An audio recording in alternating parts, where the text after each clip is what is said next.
Alright, hi folks. Welcome to another edition, the video series, in reference to that cult group, the Floating Circus of Sea Shepherd. And this video has to do with one of their latest failures. Yeah, that was the kids, a bunch of failures.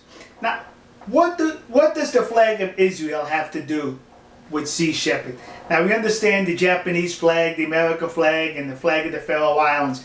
But why Israel? A few days ago, I received a telephone call from a good friend of mine in California, Mr. Ady Gil. Mr. Ady Gil was once a member of the Israeli Air Force. So out of respect to Mr. Ady Gil, out of respect to his service, and out of respect for a good friend and trusted ally of Israel, that's why we have the flag, to celebrate the good news of his phone call. And the good news is, well, let me give you some background first. A few years ago, Sea Shepherd chartered a vessel for Mr. Ady Gil, named after him, Ady Gil.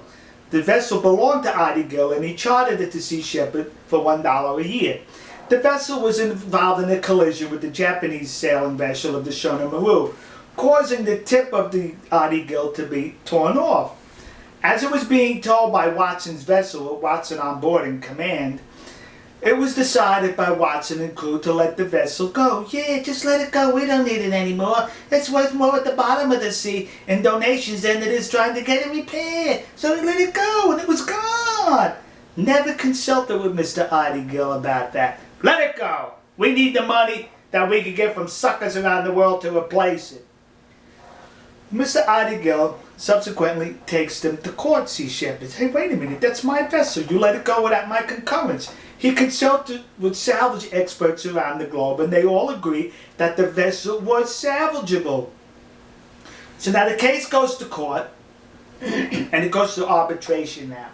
And this week, the arbitrator ruled in favor of Ady Gil, awarding him money, basically vindicating him, and basically stating that Sea Shepherd was guilty for letting the vessel go. Yeah, and the arbitrator had a few other nice things to say about His Excellency Watson. The arbitrator said that Watson's testimony was evasive. Nah, not him. That Watson's testimony contradicted his previous written statements. Nah, not him.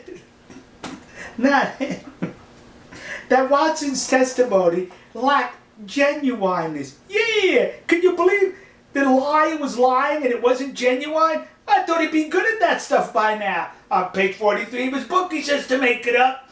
Then they also said that his testimony was not credible. Failure! See? So based upon Watson's testimonies like a genuineness, that's why they basically lost the case.